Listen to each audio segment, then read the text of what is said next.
അമേരിക്കയിലെ 229 മില്യൺ ജനത അതിശൈത്യത്തിലൂടെയാണ് കടന്നുപോകുന്നത്. ഗൾഫ് തീരത്തെ സംസ്ഥാനങ്ങളിലൂടെ കടന്നുപോകുന്ന ശൈത്യ കൊടുങ്കാറ്റ് സ്ഥിതിഗതികൾ കൂടുതൽ സങ്കീർണമാക്കുമെന്നാണ് റിപ്പോർട്ടുകൾ വ്യക്തമാക്കുന്നത്. തെക്കൻ സംസ്ഥാനങ്ങളിലൂടെ കടന്നുപോകുന്ന ശൈത്യ കൊടുങ്കാറ്റ് നൂറ്റാണ്ടിലെ റെക്കോർഡുകൾ ഭേദിക്കുമെന്നാണ് റിപ്പോർട്ടുകൾ.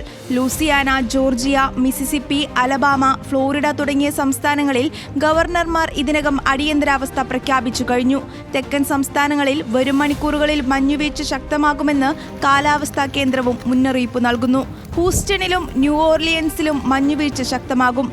തെക്കൻ ടെക്സസിലും ലൂസിയാനയിലും റെക്കോർഡ് മഞ്ഞുവീഴ്ച റിപ്പോർട്ട് ചെയ്യും. ലൂസിയാനയിൽ മഞ്ഞുവീഴ്ചയുമായി ബന്ധപ്പെട്ട് ഇതിനകം 50 അപകടങ്ങൾ റിപ്പോർട്ട് ചെയ്തു. തെക്കൻ ടെക്സസിൽ മഞ്ഞുവീഴ്ചയെ തുടർന്നുണ്ടായ അപകടത്തിൽ നിരവധി പേർ കൊല്ലപ്പെട്ടു. ഹൂസ്റ്റണിൽ റോഡുകളും ഫ്രീവേസും അടച്ചു. അലബാമയിൽ ബീച്ചുകൾ ഉൾപ്പെടെ മഞ്ഞിൽ മുങ്ങിക്കഴിഞ്ഞു.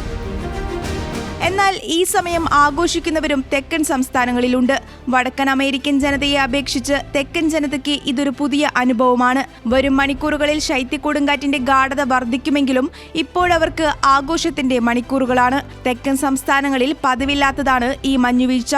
പ്രായഭേദമില്ലാതെ സ്നോമാനെ നിർമ്മിച്ചും സ്നോബോൾ ഫൈറ്റുമായി ആഘോഷിക്കുകയാണ് തെക്കൻ ജനത.